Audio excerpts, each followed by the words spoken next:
Welcome to our channel. Today we how to disable Microsoft Dynamics 365 lead notifications. Open Microsoft Dynamics 365 on your browser.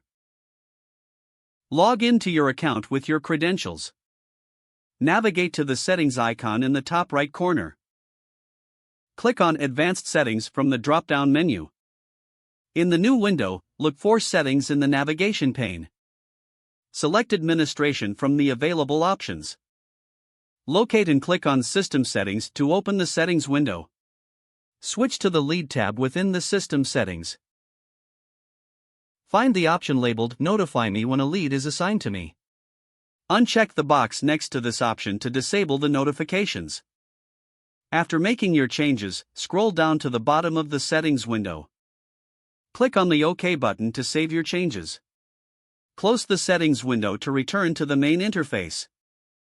You have now successfully disabled lead notifications in Microsoft Dynamics 365. If the page does not load, refresh the browser or try again in a private or incognito window.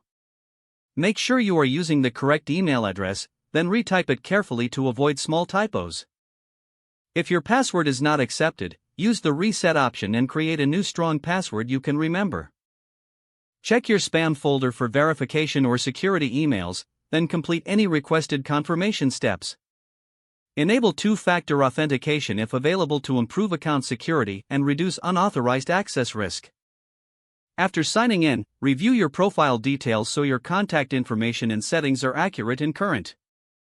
If you see an error message, note it down and try again after restarting your device and internet connection. Log out when you finish, especially on shared devices, to keep your account and payment information secure. If the page does not load, refresh the browser or try again in a private or incognito window. Make sure you are using the correct email address, then retype it carefully to avoid small typos. If your password is not accepted, use the reset option and create a new strong password you can remember. Check your spam folder for verification or security emails, then complete any requested confirmation steps. Enable two-factor authentication if available to improve account security and reduce unauthorized access risk. After signing in, review your profile details so your contact information and settings are accurate and current. If you see an error message, note it down and try again after restarting your device and internet connection. Don't forget to like this video and subscribe to our channel for more step-by-step tech guides.